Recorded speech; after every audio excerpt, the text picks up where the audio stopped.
They make your money, then they make their money. What I'm not saying here is that we shouldn't give weapons to Ukraine. That's a really complicated decision to make, and look at the card again. I'd need time and I'd need good advice. What I will say is that it's wrong to profit from it. You might say, Russell, you're profiting from your job doing YouTube videos. Well, fair enough. We'll put a link in the description to a Ukraine relief fund, and if this video makes any profit, we'll give that profit to that fund. Both companies' stock, especially that of Lockheed Martin, have risen since Russia invaded Ukraine on February 24th. What a coincidence. Among those investing in the defence contractors is Republican rep Marjorie Taylor Greene of Georgia, who bought up to $15,000 in Lockheed Martin shares on February the 22nd. 2 days after her purchase, Greene wrote in a Twitter thread, "War is big business to our leaders." It's weird, isn't it? Because, didn't you feel bad anyway investing in Lockheed Martin? You must feel a little bit of a pang of, oh God, my profits are only really going to go up if Lockheed's business interests improve, and that'll only happen if there's military conflict. If you are in Congress, I feel there's an extra layer, isn't there? Because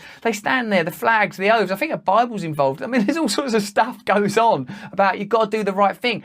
What all them oaths and flags mean is that you've got an identity transcendent of your personal interest. That's the whole point of it. That's what uniforms mean. That's why a judge puts on a robe and a wig. I'm not an individual. I'm operating on behalf of justice. It's not just stupid that they wear a wig or a robe or whatever. It's to indicate to you that there are principles that are transcendent of normal personal interest. That there are things beyond, oh, I want money, I want pleasure. There are things beyond that. That's what all of the Bibles and the flags and all that stuff and the Constitution and the values and the principles, that's what it means. And if those things aren't real, let's not pretend that they are, because otherwise people will find ways of analysing it and discussing it, and then you'll have to shut all that down. And that's the system we've got, isn't it? Because we haven't got any values and principles, we have to oppose anyone and stop them pointing it out. We could do two things. One, we could start having values and principles.